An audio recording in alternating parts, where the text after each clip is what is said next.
Well, hello, pipe smokers of YTPC and pipe smokers around the world. Good morning to you. It is February the 8th, 2019, and it is mid-morning. The temperature outside right now is cold. It's right now warmed up to about 14 degrees. Earlier last night it was -7. This is Fahrenheit, so it's been pretty cold, but it is warming up a little bit. And after this video, I am going to dress up and go outside and actually smoke my pipe. I have a pipe here that I enjoy in the house without smoking. It's a 35-year-old pipe now. When I first got it, I tried smoking it a couple times and it just wouldn't smoke very well for me. It's called an Alpha, a citation. I smoke it now, usually when I'm outside and I'm doing some writing, something like that, and has beautiful grain. I love the curve and the size of the pipe. Just very enjoyable to just hold and kind of taste the last smoke of the tobacco. Well, let me put this down.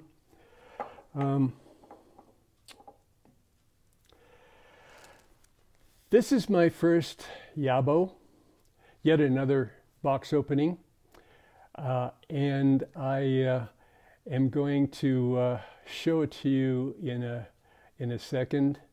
I have tried to open this up earlier in the video and it was just not working. So it is already opened, unfortunately. But we're going to go through with it anyway. I have two items in this YABO. It's a pipe and a tub of tobacco. So we'll go into that. You know, YABO, when I first started watching a lot of the videos, there was always someone opening up a YABO, and I could never catch what the YABO meant. The YABO letters. And finally, someone did say, I got a YABO, and this is yet another box opening. And it says, okay, now I know. So this is my first one in a sense. It's yet another box opening, but yet it's my first box opening. So let's go ahead and proceed. All right, going to take out the pipe.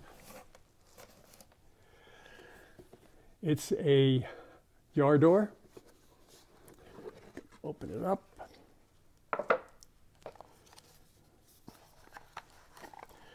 Take out the pipe itself. This is a little tag that came with it. And here we go. It's a really nice, nice little cloth bag for it. But as you can see, and a prelude to what it is, it's really sticking out here quite a lot. And this is where the bowl is, so it is kind of big. So let's go ahead and unravel this mystery right now. Okay, here we go. Going. Okay, there it is, my friends. Just a minute. Okay. This is a Ardor Urano Canadian pipe. It's a beautiful rustication, as you can see. I really love this. It's from what I understand, about 210 millimeters. That's about, for us Americans, 8.3 inches. Quite long. It weighs 3.3 pounds, 3.3 ounces. Maybe it looks like it's that that much in pounds, but it's 3.3 ounces, which is something like 92 grams. The bowl is quite deep, 2 inches. That's about 52 millimeters. And this is an estate pipe. It's never been smoked, so I think I'm really fortunate to be able to come across it. It is rather large pipe with 8.3 inches, but it's, as they say, it's a good pointer pipe. You know, I could talk, smoke, and point things out. Like, oh, let's see, back here is a mystery story with Sherlock Holmes. Let's see, down here is this red book that has some more short stories in. This is an old iron where my grandma used to iron clothes with, believe it or not. She'd put it on some kind of a hot stove, fire or gas maybe, or maybe just wood stove. Get that hot and use it to press. So I use it now just to have it as a paperweight, perhaps. So there you go, a nice pointer. All right, let's see. Anything else I want to say about this pipe? It does have. Oh, it does have stamped into it 2010. So it's about 19 years. It's about 9 years old. And it also has stamped on it capital D, capital R in parentheses. Don't know what that means. So, a very, very nice pipe, which I'm going to enjoy probably in the next half hour outside. Okay, let me put this away, put this down for now. And we get the next item out, which is a nice tin tub, actually, of Haunted Bookshop. This is 8 ounces of Haunted Bookshop, which I'm going to go ahead and put in my cellar. I usually transfer, even though it's sealed up very nice, I usually like to transfer all my tobaccos into mason jars, but I'll probably keep this in this tub for a little while. I have the mason jars where I keep all my tobaccos, and as you can see in this Haunted Bookshop, it has a date. I don't know if you could read that, but it's 2016. So I do have some Haunted Bookshop that old, which is about 3 years old, and it really has a very nice fragrance to it.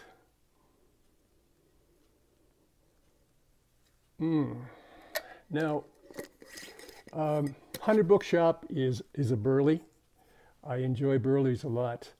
So it does have burley in there with Virginia and just a touch of Perique. The fragrance here has a sweetness to it, a sweetness of raisins. And I think that comes from the Virginias and the fact that it's about 3 years old. You know, when I first smoked Haunted Bookshop, a good year and a half ago, I didn't care for it.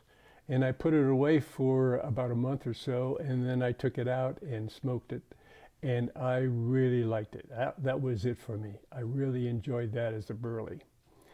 But now a lot of my tobacco, Haunted Bookshop with the Virginias in, it's really a treat. A delicious smoke.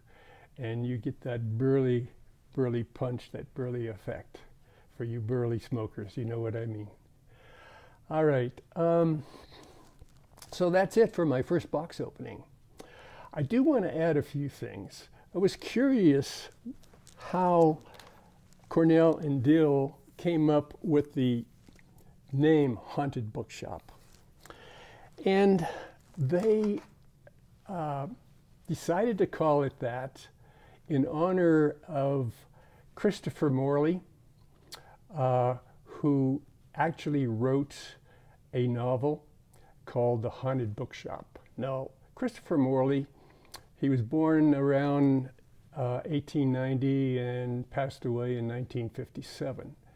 And through that time, he was a novelist, an American novelist, a journalist, an editorialist, and also a poet. And he wrote a book, a novel called The Haunted Bookshop, of course. And this was written in 1919. The book itself is a story. It takes place as a in a bookshop by a proprietor by the name of Roger Mufflin, and he was the owner of this bookshop. And the way the story begins, it talks about this quaint bookshop in Brooklyn in such a way that you're almost impelled to get on Google and try to find out the address of this haunted bookshop, so to speak.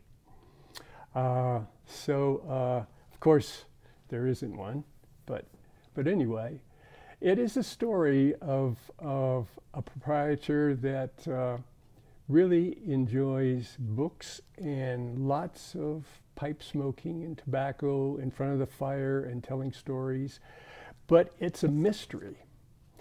And with the title, it's not really about the supernatural, but it does refer to the ghosts of past literature, good literature. It talks about, implies the ghosts of the hauntings in a bookstore or a library, and the stories that are evoked from these books. So that's gives you a little sense, a little idea of his book. Now, this is his second book, actually, Haunted Bookshop. He wrote it in 1919. 2 years earlier, he did write another one. It was called The Parnassus on Wheels. And Parnassus is a name of a sacred mountain in Greece near Delphi. The meaning of that word is books, literature, learning, that type of thing in Greece. So the protagonist of this story, of his first book, and the same protagonist in the second book, Haunted Bookshop, is a proprietor of selling books. I happen to have, let's see here, just a minute. Okay, I happen to have his second book here, Haunted Bookshop by Christopher Morley. I really like this book cover in this green. It's very reminiscent of good tobaccos and good storytelling and story reading. I got it from Amazon, paid something like $3.99, and there was about maybe another $3 for shipping. It's supposed to be used, but it looks brand new. Of course, it is old. Some of the pages are a little bit yellow, but it is in fantastic shape. His first book, Parnassus on Wheels, I already also have this copy, and the same thing. I was able to get a used book, but it looks like it's brand new. I want to show you something, a picture in both of these. This is a picture. Let's see if I could find it real quick. It's okay. In the second book, the proprietor of the Haunted Bookshop, before he had that shop, he went around the countryside selling books. And he had like a horse and wagon, a covered wagon where he lived in, and it was drawn by a horse. And he would travel the countryside around 1918, 1919 this way. And he would sell books to the farmers. And they were interested in buying some of the books and trading them off for new books. And his sale pitch was, through books, you could have knowledge, wisdom of life, and that sort of thing. This is a rendering in his first book of what it looked like, the Parnassus on wheels. Okay. In the Haunted Bookshop, I just want to give you a quick picture of the proprietor of his bookshop. This is Mufflin, Roger Mufflin, in his bookshop. And you can see he has a pipe and books all around. So I highly recommend both of these stories, both of these books. So want to end with this first YABO opening, if I may take the liberty.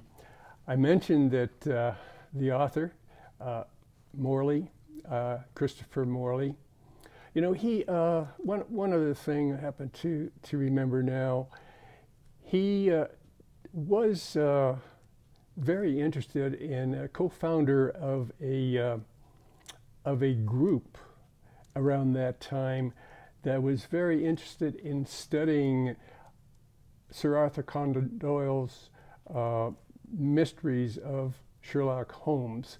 And I think this influenced Christopher to actually write these two books, which also are mysteries. But okay, I'd like to end with one of his poems.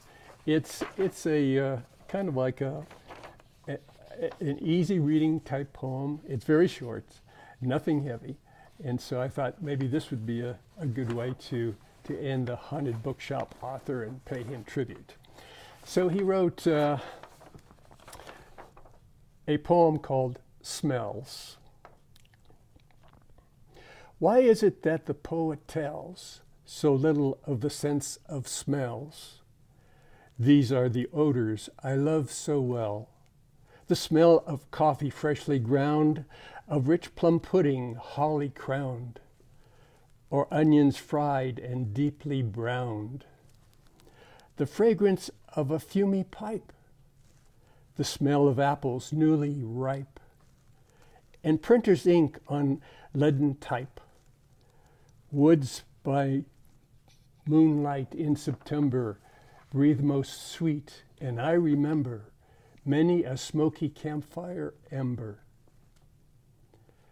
Camphor, turpentine, and tea, the balsam of a Christmas tree. These are whiffs of Grand Marnier. A ship smells best of all to me. With that, I want to thank you for viewing this with me. And until we happen to get together again with some good stories and good tales and good tobacco and good pipes, I wish you a good rest of this day. Take care, everyone.